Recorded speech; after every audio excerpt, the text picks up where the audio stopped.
শঙ্কুটার মাঝ বরাবর একদম কইছে মিডল পয়েন্ট দিয়া শঙ্কুটার দুই ভাগে ভাগ করে দিছে, অর্থাৎ এমন করে কাটটা দিছে জায়গাটা। তাহলে কাটলে এটা কিরকম ফিগার তৈরি করব? এদিকে উপরে একটা শঙ্কু আকৃতি থাকব, আর নিচের জায়গাটা কি তৈরি হইব? কি তৈরি হইব? ভেরি গুড, শীর্ষবিহীন শঙ্কু তৈরি হইব, যেটা চিত্রটা অনেকটা এরকম আকার ধারণ করবে। কাটটা দেখি এবার আমরা কইছে এই জায়গাতে তো 60 ডিগ্রি থাকতে যাবো না, আমরা কাটছি মাঝখান দিয়া, তাহলে এই জায়গাতে 60 ডিগ্রিটা ঠিকই থাকতে যাবো। আর বাকি এখানে যে উচ্চতা এটা কত হবে তাহলে? কেন 10 হবে? ভেরি গুড, এটা মাঝখান দিয়ে কাটা হয়েছে এই কারণে এটা 10 থাকবে, আর এদিকের উচ্চতা কত হইব? 10 হবে। শুধু ডেটা দেখো, নিচেরটার ক্ষেত্রে ডেটা আমার কাছে শুধু এই উচ্চতাটা আছে, আর কিছু নাই। ঠিক আছে, এবার আমরা প্রশ্নে কি কইছে? প্রশ্নে কইছে যে উচ্চতার মধ্যবিন্দু দিয়ে ভূমির সমান্তরাল করে কাটার পরে দুটি অংশে ভাগ করা হয়েছে, এভাবে প্রাপ্ত শীর্ষবিহীন শঙ্কুটিকে, তাহলে নিচের কথাটা কইছে এভাবে আমরা কাটছি। আর এখানে এখন আমাদের কাছে কি আছে? নিচের জায়গাটাও আছে, উপরের জায়গাটাও আছে। আমরা কইছে কোন পার্টটা নেওয়া লাগা? শীর্ষবিহীন শঙ্কুটা নেওয়া লাগা কইছে। তাহলে শীর্ষবিহীন শঙ্কু কোনটা? নিচেরটা। এখন শীর্ষবিহীন শঙ্কুটা থেকে আমরা একটা তার পরিণত করছি, এখান থেকে একটা তার বানাইছি, এটাই তো কইছে না? শঙ্কুটিকে যদি 1/16 সেন্টিমিটার ব্যাস বিশিষ্ট একটি তারে পরিণত করা হয় তবে তারের দৈর্ঘ্য নির্ণয় করা হয়েছে। মানে এই জায়গাটা থেকে একটা তার বানাইছি। আমরা জানি তারটা কি শেপের হয়, মনে করো এরকম থাকে। তো তুমি মোটা তার পাবো, একটু মোটা থাকবে, যেটা থিকনেস থাকবে এরকম। তাহলে এটা কোন থেকে বানানো হয়েছে? এটার থেকে, এটার থেকে বানানো হয়েছে এটারে। এবার কই দিছে যে এটা যদি বানাইছি, এখানে আমরা কি দেওয়া আছে? ব্যাস দেওয়া আছে। তাহলে এটার ব্যাসার্ধটা কত হইব? ব্যাস যেহেতু তোমার কই দিছে 1/16, আর ব্যাসার্ধ হইব 1/16 কে 2 দিয়ে ভাগ, মানে নিচে 2। ঠিক আছে, তার মানে 1/32 সেন্টিমিটার হইব ব্যাসার্ধ তারে। কার ব্যাসার্ধ? তারের ব্যাসার্ধ। এবার তোমারে কি বের করতে লাগবে? তারটার দৈর্ঘ্য কত? কি বের করতে লাগবে? তারের দৈর্ঘ্য কত, মানে এই চোঙের উচ্চতাটা কত সেটা আমরা বাইর করতে লাগবে। বাইর করলে আমরা কাজ শেষ, আর কিছু না। এবার কথা হইছে যখন একটি শঙ্কুরে কাটতে তার বানানো হয়েছে, এখন যে এটার কোন জায়গা থেকে কাটা হয়েছে তারা কি সমান থাকবে, আমার কাছে ডেটাটা ক্লিয়ার থাকতে লাগবে। তাহলে যেহেতু আমার কাছে জায়গাটা থেকে এটা বানানো হয়েছে, তাই এরা আয়তনগুলা কি হইব? সমান হইব। তার মানে আমরা কি কইতে পারবো যে চোঙের আয়তন ইকুয়াল টু শীর্ষবিহীন শঙ্কুর আয়তন। আমরা কি কইতে পারবো? চোঙের আয়তন ইকুয়াল টু শীর্ষবিহীন শঙ্কুর আয়তন। তাহলে এখানে যদি কই যে চোঙের আয়তন ইকুয়াল টু শীর্ষবিহীন শঙ্কুর আয়তন, শঙ্কুর আয়তন এটা হবে। কেমন কথা আছে? চোঙের আয়তন তো তুমি অসুবিধা নাই, এটা তোমার বাইরে লিখতে হয়েছে মানটা, কিন্তু এটার ক্ষেত্রে দেখো যখন তুমি শীর্ষবিহীন শঙ্কুর আয়তনের সূত্রটা লাগাইবা, তখন তোমার কাছে এখানে যা লাগবে সেটা ডাকলে দেখাচ্ছে চোঙের আয়তন তাহলে কি হয়? পাই আর স্কয়ার এইচ হবে, এটা হয়। আর শীর্ষবিহীন শঙ্কুর আয়তন কি হবে? 1/3 of pi r 1 square plus r2 square plus r1 r2, এটা হবে ইনটু h। আর বাইরে কি আছে? h, তার উচ্চতাটা, মানে এখানে উচ্চতা কত আছে সেই জায়গাটা লিখবে। ঠিক আছে, আচ্ছা। তাহলে যখন এই জায়গা থাকলো, এবার তুমি দুই সাইডে দেখো পাই পাই কাটা দিতে হবে, পাই পাই কাটা দিতে হবে। তাহলে এখানে r1 এর মান কোনটা? এই ফেসের এই জায়গাটা হচ্ছে r1, আর এই ফেসের এই জায়গাটা হচ্ছে r2। বুঝা গেছে? কারণ এখানে দুইটা বৃত্তাকার অংশ আছে, একটা হচ্ছে r1 আর একটা হচ্ছে r2। আচ্ছা, এবার এখান থেকে দেখো এই আর মানটা কত আছে 1/32 তার স্কয়ার ইনটু h আমরা জানি না ইকুয়াল টু 1/3। এবার এখানের ক্ষেত্রে দেখো না তো আমি r1 জানি না তো আমি r2 জানি না তো r1 r2 তো তাহলে জানতাম না আর h এটা জানি জানি h কত 10 এই দেখো 10। তাহলে এই ফিগারটার দিকে যাই আমরা কি বুঝি দেখো যে এদিকে একটা চলরাশি h রয়েছে এদিকে r1 রয়েছে r2 রয়েছে ঠিক নেই এইটুকু বানায়া তুমি এটার মধ্যে এক নাম্বার সমীকরণ দিয়ে রাখবে কি দিয়ে রাখবা এক নাম্বার সমীকরণ তুমি এটাতে দিয়ে রাখছো বুঝা গেছে কারণ এই r1 r2 গুলো আমরা বাইর করতে বুঝিনি। এবার দেখো যখন তুমি r1 r2 গুলো বাইর করতে যাইবা তোমার একটুখানি নলেজ এখানে ত্রিকোণমিতি লাগাইতে হবে কারণ আমার কাছে রেডিয়াস গুলা প্রশ্নের মধ্যে দেওয়া নাই তাইলে এই জায়গাতে এটা যদি r2 হয় তাহলে এটা কত হবে বলো তো এটা কত এটাও r2 না কারণ জায়গাটা তো সেম না এটা তুমি এখান থেকে জাস্ট লাগাই দিলে দেখো না এই জায়গাটা হয়ে যাবে তাহলে এদিকে যেটা r2 লইছো তাহলে এটাও r2 হইব হ্যাঁ। আর এখানে দেখো এই ফিগারের মধ্যে একটা সমকোণী ত্রিভুজ আমরা ক্রিয়েট করতে পারছি না তাহলে এখানে উপরের জায়গাতে একটা সমকোণী ত্রিভুজ এরকম আমরা পাইছি ঠিক নেই তাহলে পুরাটা যদি 60 ডিগ্রি হয় তাহলে অর্ধেকটা কত হইব 30 ডিগ্রি। এখানে কত ডিগ্রি এখানে কি হবে এটা 90 ডিগ্রি কোণ বানাইবো এখানে 90 ডিগ্রি কোণ বানাইবো তাহলে এটা কত আছে এটা 10 আছে উচ্চতা 10 কইছো না তুমি এখানে তাহলে এটা 10। এবার এই সমকোণী ত্রিভুজ এর মধ্যে তোমরা এটা লাগবে না ব্যাসার্ধটা লাগবে তাহলে দেখো আমরা জানি সমকোণের বিপরীত বাহুকে কি বলে অতিভুজ বলে থিটা কোণের বিপরীত বাহুকে কি বলে লম্ব বলে মা শেষ খেয়ালিছো ত্রিকোণমিতি শেষ থিটা কোণের বিপরীত বাহুরে কি কমু লম্ব কমু তাহলে এই যে এখানে থিটা কোণটা 30 ডিগ্রি এটার বিপরীতে এটা কি রয়েছে লম্ব রয়েছে লম্ব ত্রিকোণমিতি থেকে ঠিক আছে।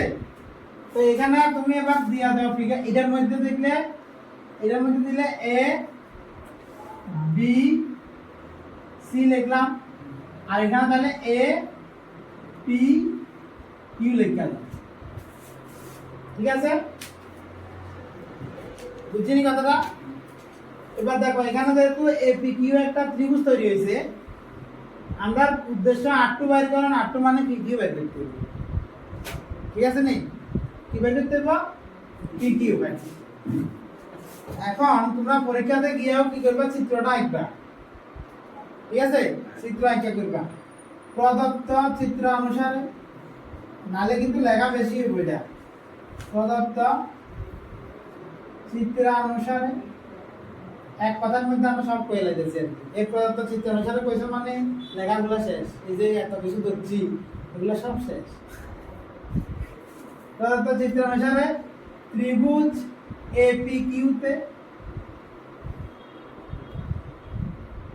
এপিকিউ তে লম্ব বাই ভূমি তাহলে এটা কি লিখলাম এ পি কিউ তাহলে দেখো থিটা কোণের বিপরীত বাহু কি লম্ব হয় তাহলে এদিকে তুমি কি লিখবা যে লম্ব বাই ভূমি ইকুয়াল টু কত ডিগ্রি দেখো লম্ব বাই ভূমিটা কি হয় লম্ব বাই ভূমি না হইছে না tan 30 ডিগ্রি কারণ লম্ব বাই অতিভুজ হলে sin হয় লম্ব বাই অতিভুজ sin ঠিক আছে ভূমি বাই অতিভুজ হলে cos আর লম্বা ভূমি হলে tan। এবার দেখো লম্বা ভূমির মান হচ্ছে tan 30 ডিগ্রি কারণ এটা 30 ডিগ্রি কোণ উৎপন্ন করছিল পুরোটা 60 হলে অর্ধেকটা 30 ঠিক আছে লিখলে অনেক কিছু লেখা যায় কিন্তু আমি চাইতেছি যে এটা ছোট করে লিখব ঠিক আছে বেশি বড় করলে তো তোমার এক্সট্রা নাম্বার তো আর দিত না এটা লাগে না এই আছে আচ্ছা তাহলে এখানে লম্ব কি কত লম্ব কি লম্ব হচ্ছে r1 r2 আর ভূমি ভূমি হচ্ছে tan কি করে লম্ব হচ্ছে r2 এটা কত r2 দিচ্ছ না হ্যাঁ আর ভূমি কোনটা ভূমি কারণ হচ্ছে থিটা কোণের সন্নিহিত দুটি বাহু ভূমি ঠিক না আর লম্বার মেইন কথা হচ্ছে যে 90 ডিগ্রি কোণ যেখানে আছে এটা সন্নিহিত দুটা বাহু একটা লম্বা একটা ভূমি ঠিক নেই তো আমরা যেহেতু এটা লম্বা হয়ে গেছে তাহলে বাকিটা তো অবশ্যই ভূমি হবে থিটা কোণটা আমরা চিনতে লাগে ত্রিকোণমিতিতে এটা নিয়ে আমি ডিসকাশন করছি থিটা কোণ রয়েছে আমরা মেইন জিনিস ঠিক নেই তাহলে এখানে দেখো লম্ব বাই ভূমি করছো r/r2 যেহেতু এটাতে তুমি r2 ধরছো এখানে আমি দরকার হলে বিভাগের মধ্যে লেখা দিলাম r2 তাহলে r2/tan tan 30 এর মান কত এবার এটা জানতে হইব tan 30 কত মান কত 1/√3 tan 30 এর মান কত 1/√3 বুঝা গেছে এবার তুমি শুধু r2 এর মান কি এই তাহলে r2 tan উপরে আর √3 হইছে শেষ r2 এর মান ফাইলাইছি ওই দেখো ফিগারের মধ্যে r2 আছিল যে r2 টা আমরা দরকার আছিল আমি বাইর করেছি r2 এর মান বুঝা গেছে এরপর এখন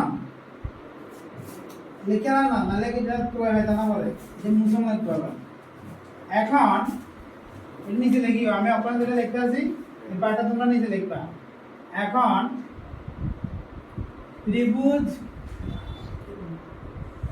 ABC তে ত্রিভুজ ABC তে চিত্রানুসারে আর কইলাম না আর কি একবার তুমি এটা কইলাছো না এটা আবার কোনের দরকার নাই এটা তো পর পর করতেছে না তাহলে ত্রিভুজ ABC তে আবার সেম লম্ব বাই ভূমি দেখো এই ABC ত্রিভুজটাতে লম্বটা 20 তোমার দেওয়া আছে কিন্তু ভূমিটা তোমার কাছে নাই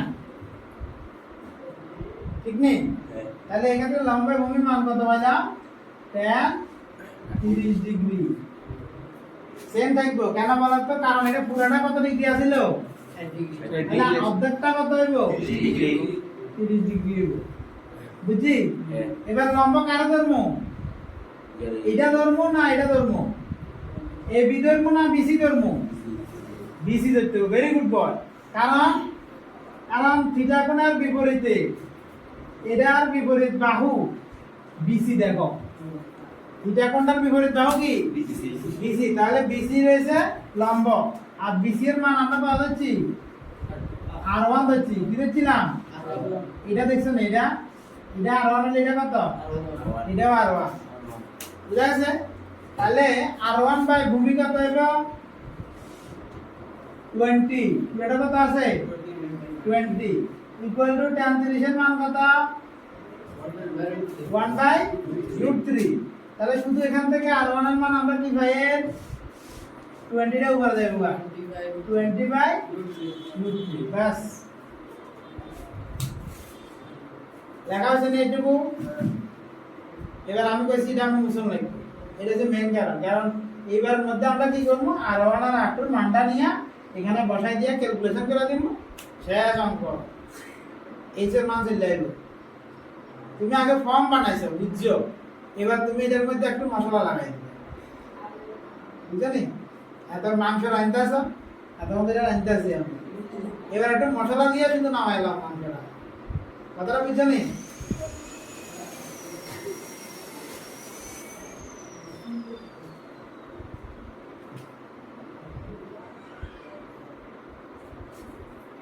देखिए सर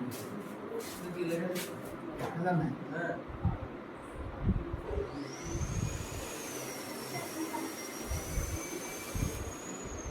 বুঝছেন হইলে আমি মুছে দিয়ে হ্যাঁ নিচে শুধু এই জায়গাটা মুছবো এই জায়গাটা মুছে আবার বলে দিন এই জায়গাটা মুছে দিন হ্যাঁ ভিডিও তো হয়ে যায় আমি জানি দরজা এখানে ওঠে এটা আমি পুরো সব দিয়ে কভার করে দেবো আমি দিয়ে ক্যামেরা চালাবো কমিউনিটি আছে সব পুরো ইয়ে আসে না তো আমি ये वाला आधा घंटा है अच्छा तो आगे मुसी नहीं बात नहीं তাহলে এই জায়গাটা মুছে দিলাম, কেমন নিচের জায়গাটাকে মুছলাম। এদিকে এবার আমরা কি করলাম, ধরো R1 R2 যে মানটি পাইছি না, এগুলারে নিয়ে 1 নম্বর সমীকরণে বসাই দিলাম। তো লেখো কি লিখবা, যে এখন R1 ও R2 এর মান 1 নং এ বসিয়ে পাই। দেখো তাহলে এখান থেকে 1/32 square into h equal to 1/3 into R1 এর মান কি আইছিল 10/√3 নাকি না 20/√3 আছিল, একটু দেখো তো। R1 20/√3 আছিল, 20/√3 এটার কি করতে লাগবে, হোল স্কয়ার। কি করতে লাগবে, হোল স্কয়ার প্লাস R2 এর মান কত 10/√3 এর whole square plus 20/√3 into 10/√3 into 10, মানে ওই h টা হলো 10। বুঝা গেছে এটুকু? হ্যাঁ, আচ্ছা এবার ক্যালকুলেশনটা করলাম।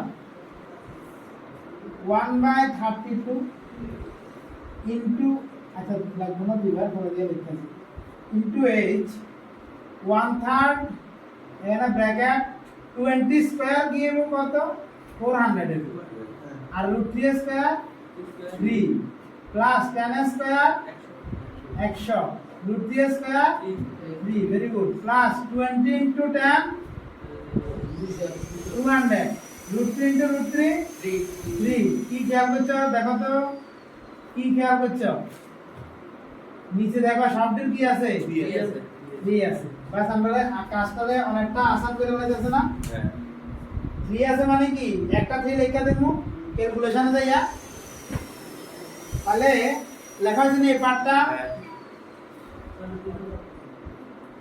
এই পার্টটা লেখা হলে আমরা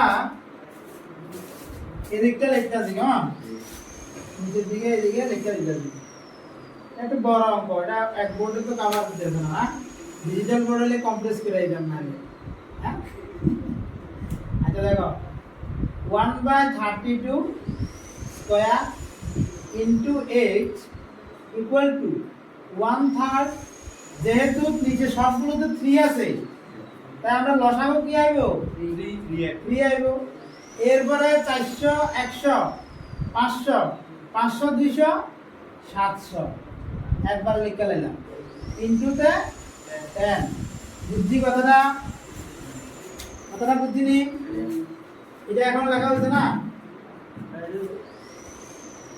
আচ্ছা তাহলে এদিক দিয়ে যদি করি, এটা উল্টা হাতে লিখতেছি, কেমন এটার মধ্যে 1/32 ইনটু 1/32 ইনটু h, এটা দুইবার কেন লিখছি বলো তো, স্কয়ার আছে তাই লেখা, ভেরি গুড, ইকুয়াল টু দেখো এই 3 3 এ কত গুণ করলে 9 আনলো, আর উপরে 700 ইনটু 10 করে দিলে একবারে, তাহলে 7000 এ দেব, 800 ইনটু 10 তাহলে 7000।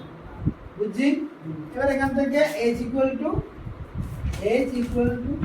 7000 বাই 9 গুণ উপরে যাইব গা 32, নিচে উপরে যাইব গা 32, নিচে। বুঝিনি? এটা থেকে h এর মানটা চলে যাইব, কারণ এই যে আমরা কাটা যাচ্ছি, এই যে আমরা কাটা যাচ্ছি চোঙের উচ্চতা যাচ্ছি, যেটা আমরা বাইরে করতে গেছি। তারা কি কইছে যে কি বাইর করা, h বাইর করো, h মানে ওই তারের দৈর্ঘ্য বাইর করো। তারের দৈর্ঘ্য, তারটা কিসের চোঙে, তাই তারের দৈর্ঘ্য চোঙের উচ্চতার সমান। বুঝছিনি কথাটা? হ্যাঁ। তাই এখান থেকে এবার ক্যালকুলেশন করলে কি পাবো, 7168 তিনটা 0, 7168 1 2 3টা 0 এবার এটাকে 9 দিয়ে ভাগ করে দাও 796444 সেন্টিমিটার অ্যাপ্রক্স 7964.4 এটা মিটারে দিছি তাহলে হ্যাঁ আমরা সেন্টিমিটার লিখছি এটা কিসে লিখছি বলে দেখো এখানে সব ডেটা কিসে আছে সেন্টিমিটারে। একই কথা এটা আমাদের সঙ্গে ভুল নাই কেমন তাহলে এখানে কি আছে h equal to 796444 centimetre approx মানে প্রায় কি এবার যদি কেউ মনে করে যে এটাকে আমরা কিসে নিব মিটারে। মিটারে নিব তাহলে 100 দিয়ে ভাগ করে দিবা তাহলে এটা 2 পয়েন্ট আগে আসবে মানে 7964.44 চলে আসবে বুঝা গেছে হ্যাঁ কেরম লাগছে কোশ্চেন কিরম কোশ্চেন এটা বলো সেরা জবরদস্ত কোশ্চেন নেই